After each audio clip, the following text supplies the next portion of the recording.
अपने पति से बोलना तो हल्का मुस्कुरा कर बोलना, इससे तुम्हारे पति की टेंशन खत्म होगी। यदि गुस्सा में बोलोगी, क्रोध में बोलोगी, अकड़ कर बोलोगी तो पति की टेंशन तो नहीं खत्म होगी, लेकिन तुम्हारा पति ही खत्म हो जाएगा, मर जाएगा उसी दुख में। फिर लाश पकड़कर रोगी कि हमारा पति बहुत अच्छा था, अब किसको गाली दूंगी दैया रे। हाँ, ये चिल्लाओगी। इसलिए पति से कभी क्रोध न करना। ये पति देव जितने बैठे हैं इनको गौर से देखो तो सही।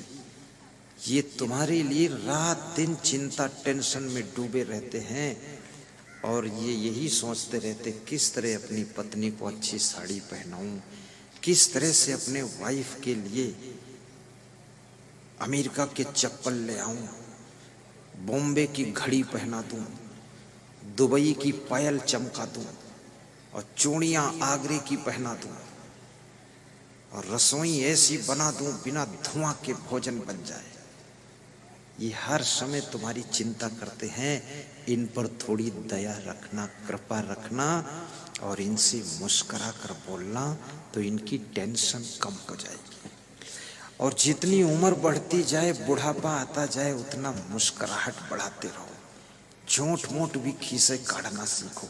खी बस हंस दिया, इसको बंद करो।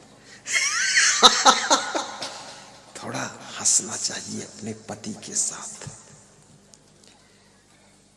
अपने इस बूढ़े सास ससुर के पास भी बैठ करके मीठी वाणी में उनसे थोड़ा सा बोल दिया करो कि सास ससुर तुम धन्य हो। धन्य हो या ना हो, बोलने में क्या प्रॉब्लम। और अपनी माँ को भी और अपनी पत्नी को भी 5 मिनट का समय रोज दिया करो, उसके पास बैठा करो। उस समय तुम ज्यादा मत बोला करो और उसको कहा करो कि जिस समय हमारी तुम्हारी शादी हुई तो शादी का मंडप बहुत अच्छा बना था, बहुत अच्छा था, याद आता है। बस इतनी बात शुरू करोगे, तुम्हारी वाइफ फिर आगे की पूरी कहानी रामायण सुनाएगी। हाँ, फिर सुनते जाओ, श्रोता बनकर मुस्कुराते जाओ कि हाँ बिल्कुल ठीक, बिल्कुल ठीक। क्योंकि पुरानी बातों में मजा लीजिए और वर्तमान बातों की सजा से बचिए। हाँ, वर्तमान में खिचबिज रोज होता, उसमें क्या सजा मिलती है।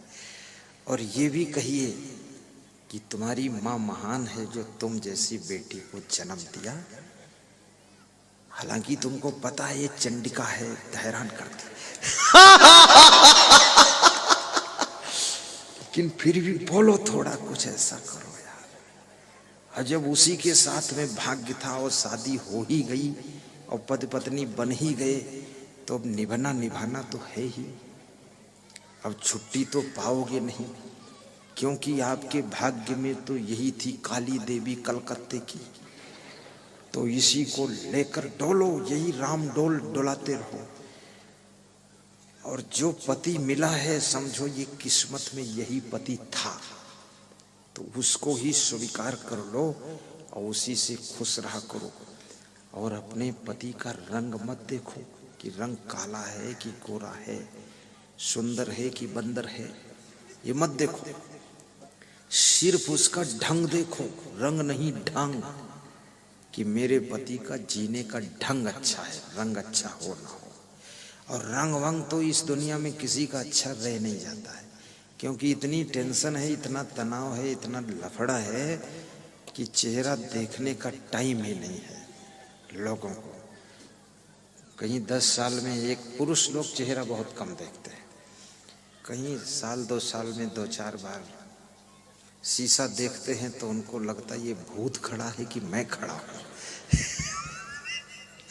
लेकिन स्त्रियां रोज चेहरा देखती हैं। ये दिन भर में 20 बार अपना मुंह देख लेती और इनको संदेह रहता कि बदल गई हूं कि वही हूं, इसलिए बार बार निहारती है उसमें।